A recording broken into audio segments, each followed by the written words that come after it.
జయ గురుమాత, జయ జగన్మాత. అందరికీ నమస్కారం. మిథున రాశి వారికి గ్రహ గ్రహ బాధలు ఉన్న వారికి మీకు మంగళవారం కానీ శనివారం కానీ సుబ్రహ్మణ్యం స్వామికి దీపారాధన చేసి వడపప్పు అంటే పెసరపప్పు నానబెట్టి వడపప్పు పానకం అంటారండి,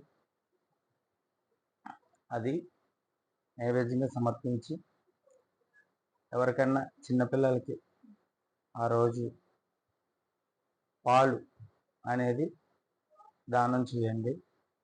అంటే చిన్నపిల్లలు అంటే మీకు పాలు తాగుతారు కదండి, అలాంటి వారికి పెద్దవారికి పాలు ప్యాకెట్ కొనిచ్చినా పర్వాలేదు.